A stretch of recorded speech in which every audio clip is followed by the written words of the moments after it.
12ஆம் வகுப்பு மாணவர்களுக்கான முக்கிய விடைத்தாள் திருத்தும் பணிகள் தொடங்க உள்ள நிலையில் கடினமாக இருந்ததாக மாணவர்கள் தெரிவித்த பாடங்களுக்கு கருணை மதிப்பெண் வழங்கப்படுமா என்பது குறித்த தகவல்களை தருகிறார் நமது செய்தியாளர் அபிநயா. 12ஆம் வகுப்பு பொதுத் தேர்வின் 3 முக்கிய பாடங்களுக்கான விடைத்தாள் திருத்தும் பணிகள் நாளை தொடங்க இருக்கின்றன. இந்த 3 தாள்களான வேதியியல், கணிதம், உயிரியல் இந்த 3 பாடங்களுமே கடினமாக இருந்ததாக மாணவர்கள் தரப்பில் தெரிவிக்கப்பட்டிருந்தது. இதனால் இந்த பாடங்களில் கருணை மதிப்பெண் வழங்கப்படுமா என்ற ஒரு எதிர்பார்ப்பும் எழும்பியது.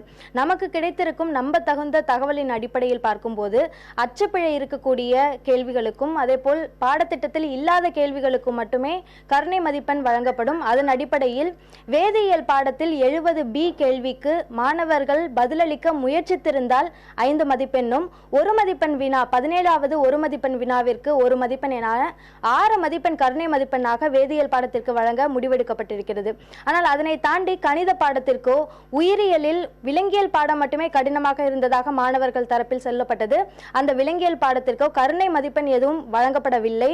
மாறாக அதற்கான ஆன்சர் கீயில் கடினத்தன்மை சற்று தளர்த்தப்பட்டிருப்பதாக தகவல்கள் தெரிவிக்கின்றன. புதிய தலைமுறைக்காக ஒளிப்பதிவாளர்கள் மதன் மற்றும் சதீஷுடன் அபிநயா.